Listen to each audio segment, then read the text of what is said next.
আনসারের এই সমস্ত দুর্বৃত্ত বাহিনী তারা গিয়ে মেরেছে, তাদেরকে সারাদিন এই উপদেষ্টাদের রক্ষার জন্য কেন পুলিশ এবং আমাদের আইন শৃঙ্খলা রক্ষাকারী বাহিনী ভূমিকা পালন করতে পারেনি? তার মানে এখনো বোঝা যাচ্ছে যে বিপ্লবী সরকারকে সেফগার্ড দেওয়ার জন্য ছাত্র এবং জনতাকেই মাঠে থাকতে হচ্ছে। এটা আমরা থাকতে চাই, যতদিন এই বিপ্লবী সরকার আছেন তাদের পাশে আমরা অতন্দ্র প্রহরীর মতো থাকবো। দ্যাট ডাজ নট মিন যে আপনারা প্রশাসনকে চালু করতে পারবেন না সারাক্ষণ, আমরাই শুধুমাত্র মাঠে থাকবো, ছাত্ররা মাঠে থাকবে। তাদেরকে এই উপদেষ্টা পরিষদের প্রত্যেকটি সদস্যের দায়িত্ব আছে তাদের এফিসিয়েন্সি, তাদের সঠিক পরিকল্পনাটা জাতির সামনে ভিজিবল করা উচিত। ধ্বংসস্তূপের উপরে দাঁড়িয়ে বর্তমান যে অন্তর্বর্তীকালীন সরকার তারা ক্ষমতা গ্রহণ করেছেন। বিগত 17 বছর ধরে যে রাষ্ট্রযন্ত্রের প্রত্যেকটা অঙ্গ প্রতিষ্ঠানকে ধ্বংস করা হয়েছে, এইটা শুধুমাত্র ধ্বংসপ্রাপ্ত নয়, বৈরী একটা সাংগঠনিক বা রাষ্ট্রীয় কাঠামোর উপরে ভিত্তি করে বর্তমান সরকার শপথ গ্রহণ করেছেন।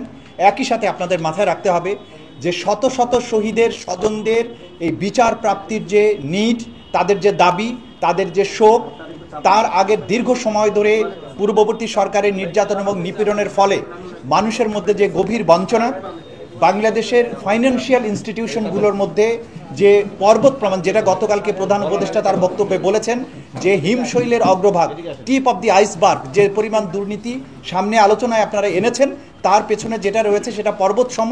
আমরা পর্বতের মাথাটা শুধুমাত্র দেখেছি।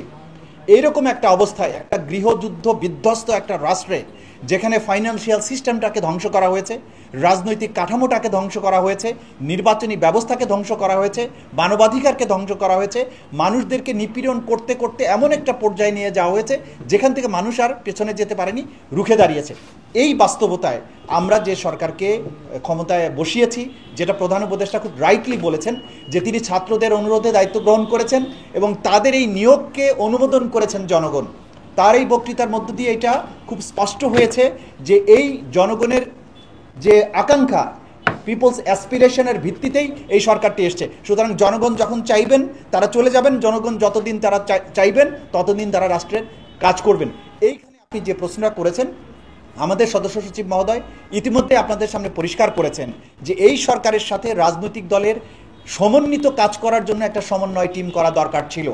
এই প্রস্তাব আমরা বিগত সময়ে প্রধান উপদেষ্টার সাথে আমাদের রাজনৈতিক দলগুলোর যখন মত বিনিময় হয়েছে, সেই প্রস্তাব আমরা দিয়েছি। আমরা জানি না এখনও তারা সে কেন করতে সক্ষম হননি, কিন্তু আমাদের দাবি থাকবে, যেহেতু জনতার ইচ্ছার প্রতিফলন হিসাবে এই সরকার দায়িত্ব গ্রহণ করেছে, রাজনৈতিক দলসমূহে যারা আন্দোলন করেছিলেন এই বিপ্লবে, সেই দলসমূহের প্রতিনিধি এবং ছাত্রদের প্রতিনিধির সমন্বয়ে এই সরকারের উপদেষ্টা পরিষদের একটা লিয়াজো বা সমন্বয় কমিটি অবশ্যই থাকা দরকার।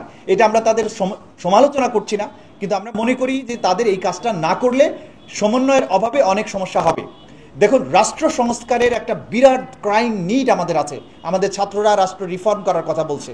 রাষ্ট্র রিফর্ম করতে গেলে সংবিধানের একটা রিফর্ম প্রপোজাল আমাদের সামনে থাকতে হবে, বিচার বিভাগের একটা রিফর্ম প্রপোজাল থাকতে হবে। প্রধান উপদেষ্টার মধ্যে অনেকগুলো কথা বলেছেন, পুলিশ কমিশনের কথা বলেছেন, ন্যায়পালের কথা বলেছেন, তারপরে তিনি ওই জিরো প্রবলেমের কথা বলেছেন, স্বাস্থ্যখাত ডিসেন্ট্রালাইজেশনের কথা বলেছেন। কিন্তু আমাদেরকে মনে রাখতে হবে যে একটা প্রায়োরিটি সেট আপ করা দরকার এই সরকারের সামনে। একটা সরকার, এই অন্তর্বর্তীকালীন সরকার সব সমস্যার সমাধান হয়তো করতে পারবেন না। মোটা দাগে রাষ্ট্রটাকে একটা সঠিক লাইনে তোলার জন্য যে রিফর্ম প্রপোজাল, এইটা রাজনৈতিক দল এবং ছাত্রদের প্রতিনিধির সাথে আলোচনা না করে ওনারা নিজেরা যদি করার চেষ্টা করেন, তাহলে হিতে বিপরীত হওয়ার আশঙ্কা রয়েছে। সুতরাং আমরা অনুরোধ করব, অবশ্যই রাজনৈতিক দলের প্রত্যেকের ভয়েস ওনাদের শোনা উচিত, কারণ এই দেশ এবং জাতির আগামী নেতৃত্ব আলটিমেটলি জনগণ তো রাজনীতিবিদদের হাতেই দেয়। এই সময় রাজনীতির অনুপস্থিতি ছিল, নির্বাচন ব্যবস্থা ছিল না বলেই আমরা বিপ্লবের মাধ্যমে একটা সরকারকে এনেছি। আমরা তাদের প্রতি আস্থা রাখছি, সমর্থনও রাখছি, সতর্কভাবে আশাবাদ যে এই যে ছোট্ট একটি সরকার এখানে আছে, তাদের এফিসিয়েন্সি এইটা যদি তারা প্রথমেই দেখাতে না পারেন, যেটা আমাদের সদস্য সচিব বলেছেন, তাহলে জনগণের মধ্যে কিন্তু হতাশা সৃষ্টি হওয়ার আশঙ্কা আছে। এই হতাশা সৃষ্টি হওয়ার সুযোগ দেয়া যাবে না। আমরা ডক্টর ইউনূসকে জানি একজন স্বপ্নবাজ, ভিশনারি একজন লিডার। তার বক্তব্যের মধ্য দিয়ে এটা প্রতিষ্ঠিত হয়েছে। গেটিসবার্গ অ্যাড্রেসের মতো তিনি একটা চমৎকার বক্তৃতা দিয়েছেন, কিন্তু বক্তৃতার পরে বাস্তবায়নের যে জায়গাটায় আমি মনে করি দ্রুত তাদের অ্যাকশনে যাওয়া দরকার। যেমন ধরেন, আমাদের এই সময়ে শহীদদের রক্তের দাগ শুকায় নেই, ভিকটিম ফ্যামিলিগুলো বিচারের জন্য কান্না করছে, বিভিন্নভাবে বিচ্ছিন্ন বিক্ষিপ্তভাবে মামলা হচ্ছে।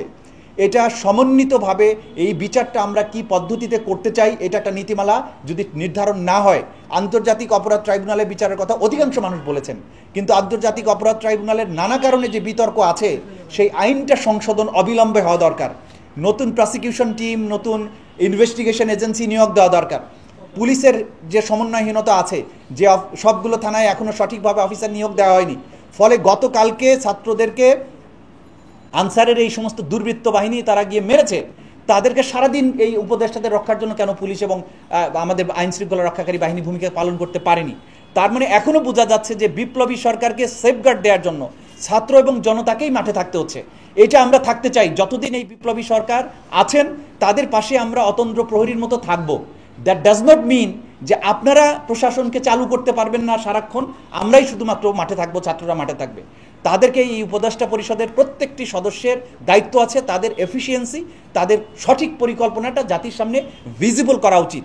তারা যদি রূপকল্প বা রূপরেখাটা জাতির সামনে ক্লিয়ার করতে না পারেন, যেটা রাজনীতিবিদরা বলছেন যে কবে নির্বাচন হবে, সেই নির্বাচনের লক্ষ্যে নির্বাচনের আগে যে সংস্কারগুলো প্রয়োজন সুন্দরভাবে জাতির সামনে পরিষ্কার করেন এবং স্টেপসগুলো নিয়ে আপনারা আশার সঞ্চার করেন যে আপনারা পারবেন। সুতরাং এই দাবিটা আমরা রাখছি, সমর্থন আমরা রাখছি। যেটা আপনি বলেছেন, রাজনৈতিক দল হিসাবে আমাদের দায়িত্ব আছে, আমরা সেই পরামর্শ তাদেরকে দিয়েছি। বলটা এখন সরকারের কোর্টে, এই সরকারের দায়িত্ব হচ্ছে সমন্বয় করে সব বিষয়ে পরামর্শ করা।